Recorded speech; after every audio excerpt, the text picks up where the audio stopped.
Well, hello there, Dippers, and welcome back to episode 72 of the Knuckle Sammich podcast, the official MMA podcast of Sauce on the Side. As always, Dippers, I'm your host, Drake, joined by the man, the myth, the legend, Mr. Thomas R. Shackelford. Good afternoon, everyone. Did we ever find out why we went on probation last week? I don't know. Dippers, in case you didn't know, we could not post the show for like another 24 to 48 hours from the time that we normally do because we were on probation. Does that mean we're bad boys? We are the bad boys. I'm blaming the producer. He did something. He slipped in something dirty on us post production. Had to be. Yeah. I'm kind of interested to know what it was. I listened to the show. I didn't notice anything. I don't know. I don't get why exactly we would have been put on probation. I mean, there was a time that we did use a song that we probably shouldn't have used, but that show got posted fine. I'm just happy that there's somebody out there listening to us. Yeah, somebody reported. I feel like somebody had to report something we said. So somebody's listening. That's good to know. That's good to know once in a while. So you who's out there listening, reporting us, we'll try to put a good show on you. Yeah, we'll put a good show on for you. And on that note, Mr. Producer, keep us out of suspension and drop the noise. Welcome to the Knuckle Sammich podcast with Thomas R. Shackelford, a Sauce on the Side production. All right, Mr. Shackelford, we're going to have to go ahead and break down UFC 242. You did go 4-2. I'll applaud you. Very good. This pick started off rough. I mean, they were good fights. Obviously started off 0-2, then went on a 4-fight win streak, including Shackelford's lock dog of the week. That hits, so that always is nice to know. Let's go ahead and start it off, though. We'll start off with the main event of the undercard. Joanna Calderwood beat Andrea Lee. We talked about this every time it seemed like Joanna Calderwood was in that underdog role. She typically wins this fight. Anytime she's the favorite, she loses the fight. Turns out she was in the underdog role here. Ends up picking up the win. What did you see from Joanna that really impressed you? Her wrestling looked a lot better. Even though she was the striking, I was right. She did have a more diverse striking, more of the total package. And she was kind of piecing up Andrea Lee a little bit in the beginning of that first, and then she got taken down. Actually, she got a takedown, and then Andrea Lee got right back up and took her down. Really, I think stole round one. It was a very close fight. I think towards probably the biggest thing I noticed in Calderwood was towards the end of the second and even the end of the third, she was able to get on the gas pedal a little bit more than Andrea Lee, and I think that's what won it for her. Again, she's one of my favorite female fighters. I like both these girls a lot. And at that 25-pound weight division, it's kind of wide open right now. It's Valentina and everybody else trying to get to her. So, good win for her, and really not a bad loss for Andrea Lee, I don't think. No, I happen to agree there. So, Mr. Shackelford, I'm going to be honest with you. This next fight was a fight that was very, very weird to me. And it was a fight where all the pieces fit together to basically produce something that I rarely get whenever I listen to you break down fights. It was two guys, Carlos Diego Ferreira versus Marbek Tasumov. Now, they're two guys that, I'll be honest, I had never seen fight prior to this fight, and if I hadn't remembered them. Fight comes around, and I'm sitting here watching it, and I'm thinking, how in the hell did Mr. Shackelford swing and miss on this fight so bad? It's rare. Hold on, didn't Marbek really put it on him in the first? First round was pretty much all him. Early, but then after that, I'm sitting there thinking, because usually whenever I do this, whenever I bet on this kind of stuff, I at least have seen these guys fight before, and I know, whenever you tell me somebody, I'm like, okay, I know what I'm getting into. If it goes out of the first round, I'm in trouble. With this, I was sitting there in the second and third round just like, oh my God. I was hitting panic mode because that rarely happens. I'll say it. I missed on this one. When you look at Diego Ferreira's record, he's 16-2. His 2 losses were to Poirier and to Beneil Dariush, and at the time, Dariush was really he was a big up and comer guy. Like I said, he has quietly. So he didn't fight all of 2017. And then since he fought twice in 2018, that's his second fight in 2019. So he kind of snuck up on me. I didn't get to watch that fight. I heard a breakdown and read a little bit about it. It seemed like the other dude came out guns blazing, shook him up a bunch, and then ran out of steam, and then just got mowed over. Yeah, that's exactly what happened. So there was no reason to think Maribek wasn't the favorite there. He's fought more recent. Well, no, really. I just swung and missed on that one, I guess. I know when I was... This is a rarity. Yeah, that was just a swing and a miss. I didn't... That Maribek guy, he kind of swayed me because he trains with Khabib and those guys. All the video I watched on him, they really were talking him up.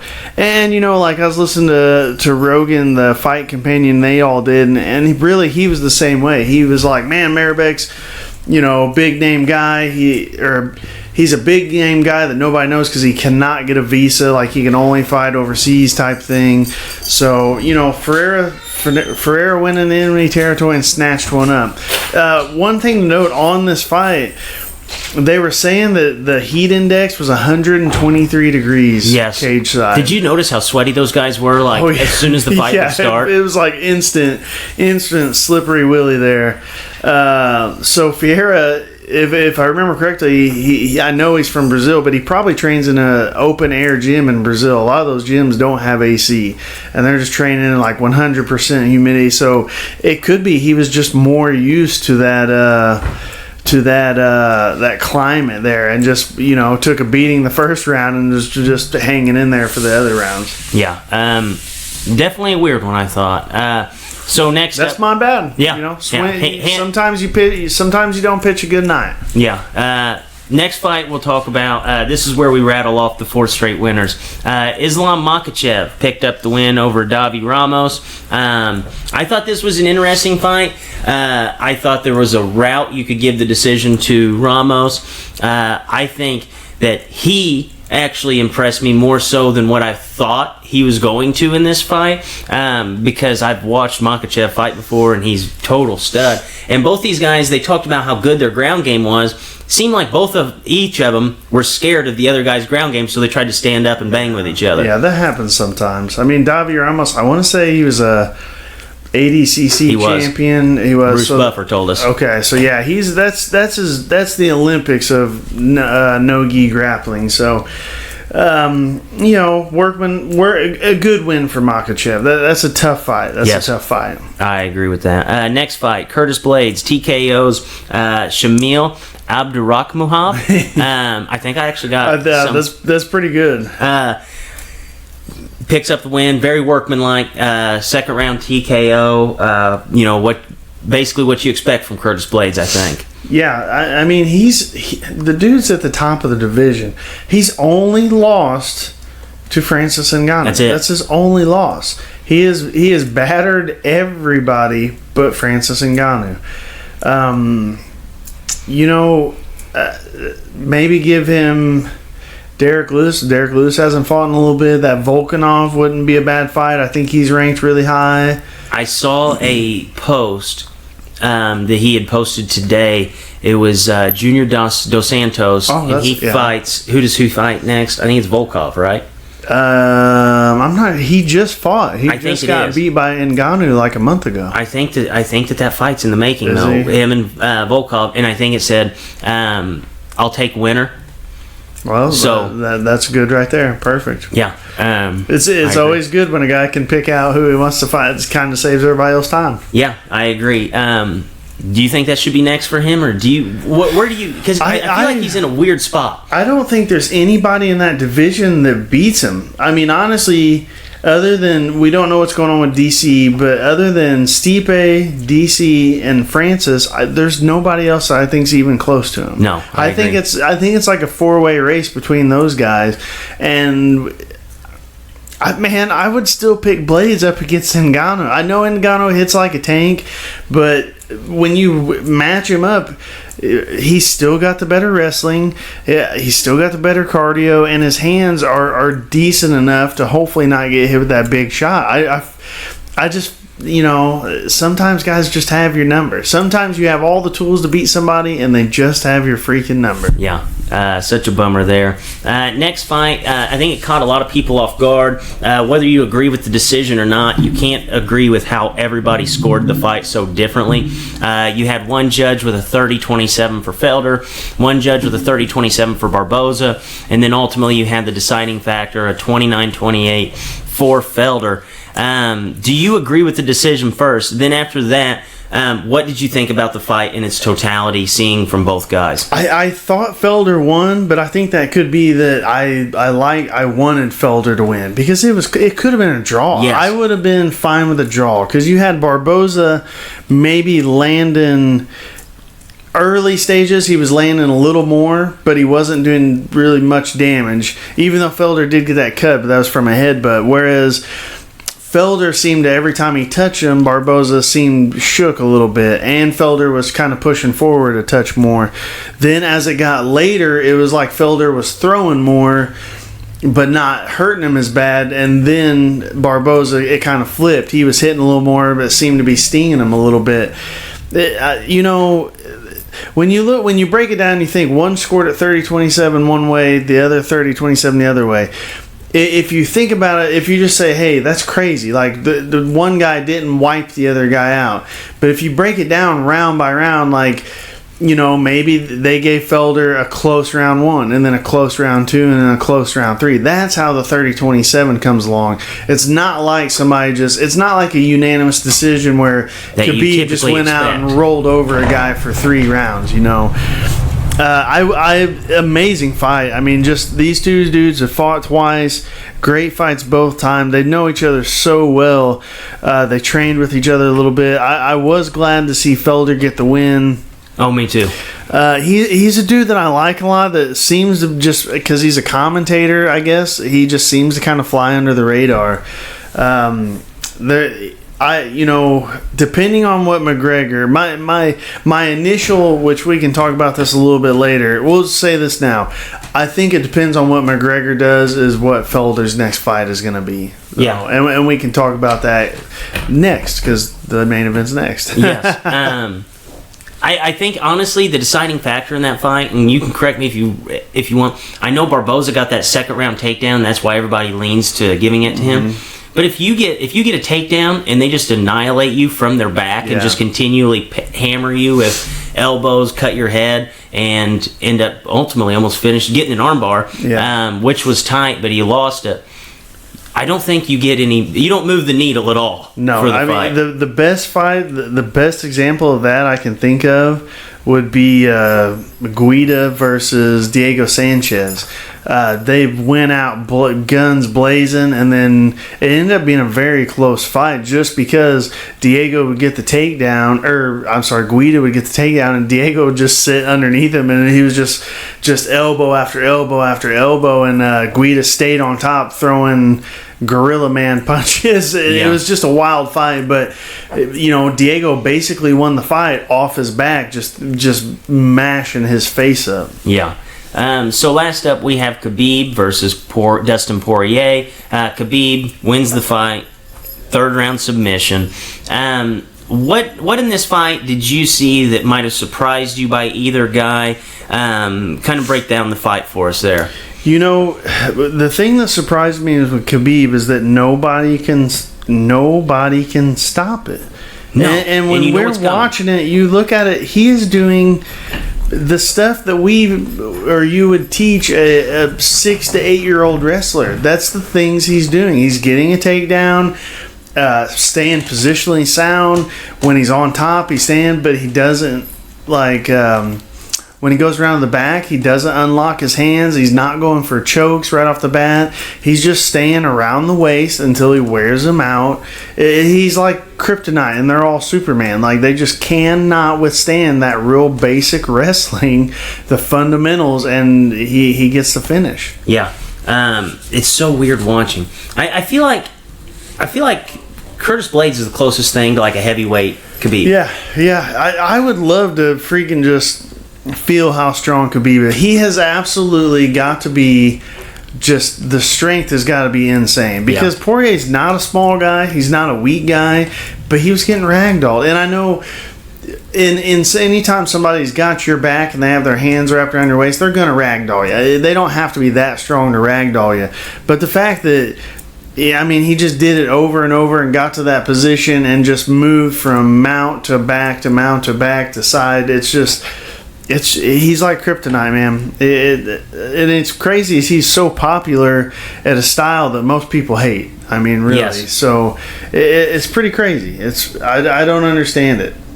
Yeah, I absolutely agree with you there. So now we're gonna have to break down some fights. I think you're probably only going to want to pick the last two fights. Am I correct? Last two, and then the only other one, which we don't even have to pick, but one that kind of jumped out at me was the Uriah Hall versus Antonio Carlos Jr. That was one that really had my eyes on it. Yeah, I think there's a lot of stuff to look forward to. Antonio Carlos Jr. versus Uriah Hall, like you said. Early on the prelim card, there was a fight that kind of jumped out to me. Andrew Sanchez, he was an Ultimate Fighter winner. He's fighting Marvin Vettori.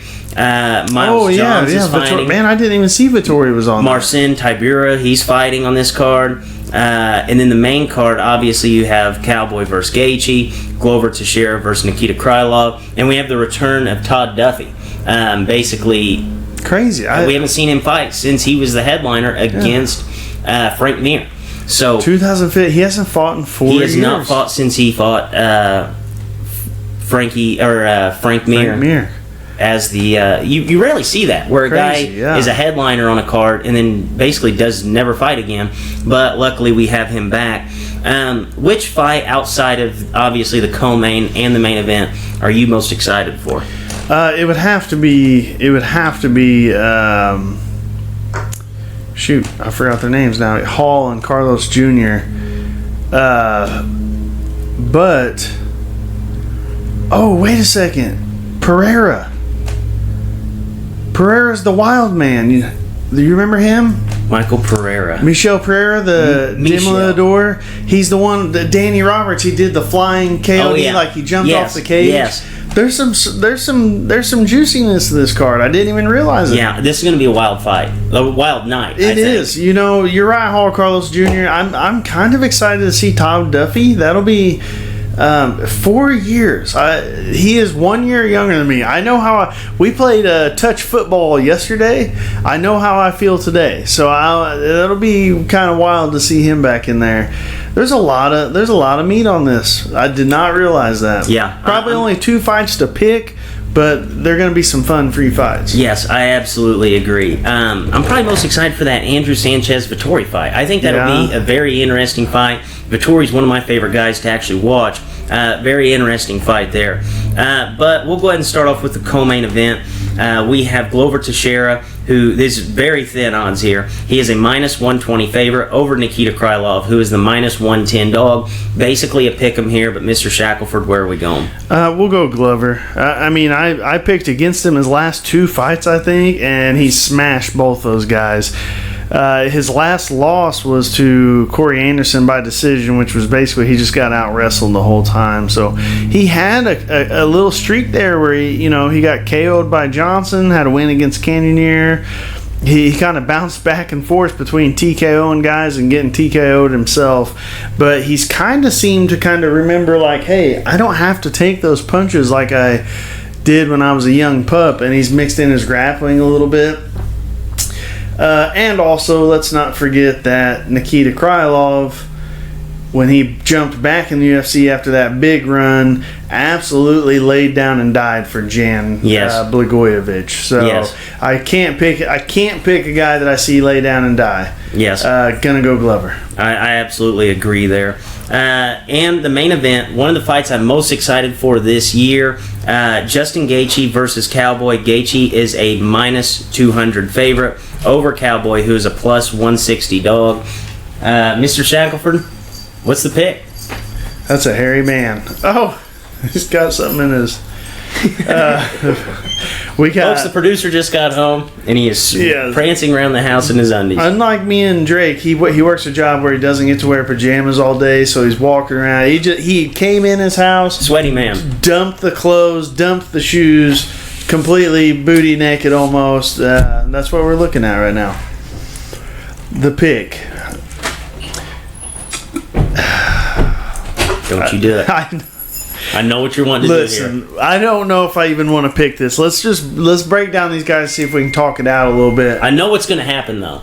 I know what's going to happen. Hold on, let's talk it out. My heart's going to get broken, man. So Cerrone, he's looked crazy good the last few times. He had the weird fight with Ferguson. I still think he has gotten so slick working with Joe Schilling on the BMF ranch. He's gotten so slick at his stand-up that I think he will be able to counter Gaethje well and pick up the win. Because Gaethje... Do you actually think he's going to win? But Gaethje has Cowboys kryptonite, because what does Gaethje do? He runs straight out of the gate at guys throwing bombs. Cowboy said 1,000,000 times that his kryptonite is a guy that just jumps on him from the beginning. So I am going to pick Cerrone. I think it'll be Cerrone, 4th round TKO. I'm calling for Cerrone, 4th round TKO. I think he survives the early onslaught. And it'll be an onslaught. It might get ugly in that beginning. I have a bad feeling it will. I think he survives it. And then late, Gaethje starts to wear down, because we've seen him. We've seen when he wears down, just because his output is so great that it wears him out. And it's not even a thing like, oh, he needs to work on his conditioning. It's a guy that knows that he can run 6 miles in 45 minutes no problem, but he's going to try and run it in 35 minutes every time he runs it. Yes. I think Cowboy outslicks him, is able to move out of the big power shots, gets a late TKO. Yeah, for only time we've ever seen Justin Gaethje make it out of the 3rd round, the fight was over within 30 seconds into that round. Poirier and Alvarez, both of them. Yeah, Alvarez, I think, was actually in the 3rd round. Either way, he jumped on them both early, and they just barely... And when I say Poirier barely survived, Poirier couldn't walk to his corner the last 2 rounds of that fight. He just stood kind of in the center because his legs were so beat up. I think that's another thing. Cowboy's a lot better at checking leg kicks and countering leg kicks than those other guys. I think that's going to help him out a ton. It's going to be a wild fight. Wild night of fights, man. You know what? I was insanely excited about Gaethje Cerrone, but as we've looked through this card, there's a lot to be excited about. For being a free card, this thing is insane. There's more really that gets me up for this card than there was the last card. Yeah, for sure.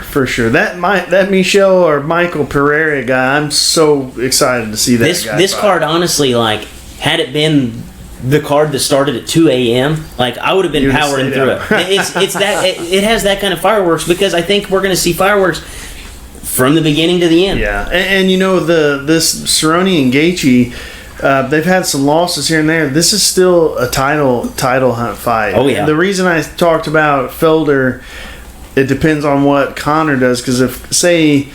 I'm pretty sure everybody's in agreement Ferguson and Khabib is next. Absolutely. Even though it's been booked like 6 times and fallen out 7, you know. Yeah. It has to be. We still have 2. We had 3, I don't know if you realize this, we had really 4 lightweight champions. Khabib beat Conor, that kind of took care of one.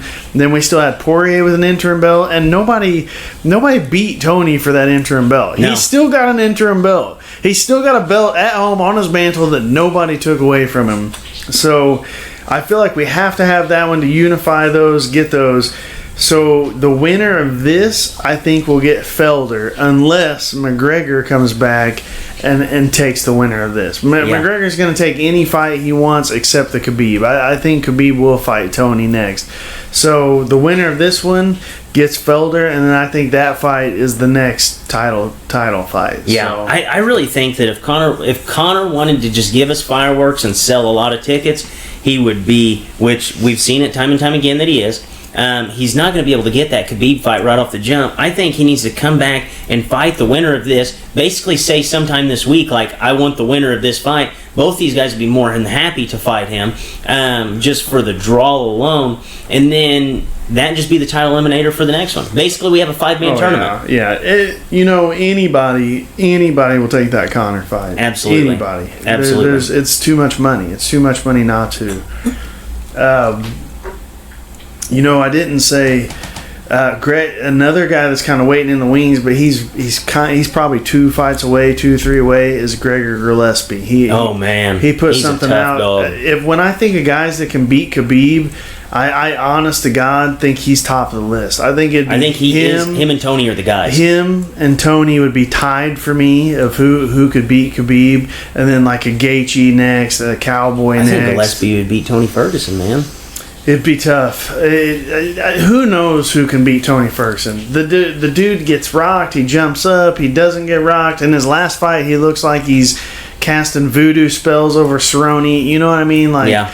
I don't know what that guy is so hard to break down and to pick against or for. You don't know what the hell he's going to do. No, I absolutely agree. So, Mr. Shackelford, any news or notes before we wrap this show up? The biggest news of the week, in my eyes, would be the talks.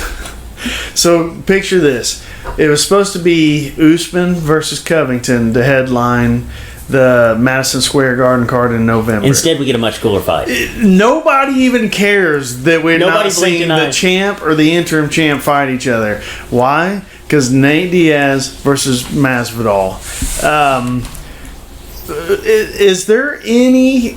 We've said this about Colby before, but now Usman has really fallen in that category. Is there any champs you can ever think of that have fallen to the wayside of just people not giving a shit about more than those two guys? I've never seen it. I've never seen anything like this. It's insane. And not only are nobody really care about them, people are just like, Usman's gone to, he's like, just give me somebody wants this work, which I hate when people say that. And then you got Covington, he's like, oh, these, I'm not getting paid enough, it's not fair, none of these guys want to fight me. Diaz and Masvidal don't say anything. Masvidal's just like, hey, you guys know where I'm at, and Nate Diaz doesn't say anything. They end up with a headliner at one of the premier iconic arenas ever in a late November card. It's going to be insane. I think neither one of those guys had talked since their last fight, and then one of them just said, hey, I think this would be a good idea, and then everybody was just like, yep, boom, there they are. I heard that somebody is actually going to make a bad motherfucker belt to give him. No. That's what I heard. I heard it through the MMA grapevine. They were kind of talking about it on the Rogan podcast, and I seen some tweets. One of them was from The Rock, because The Rock's from Miami, big Miami guy. Masvidal's a Miami guy. He tweeted I'll do everything in my power on this earth to be there for that card. The Rock, and Masvidal. They're going to end up having this thing like at Sun Life Stadium or something, dude.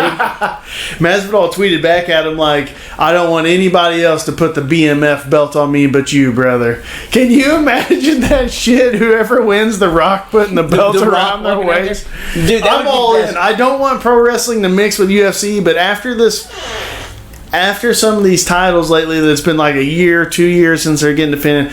Bad motherfucker belt's the world championship in my eyes. Yes. Oh, yes, dude. I can't wait. I don't think they can have Dana White and The Rock in the same octagon.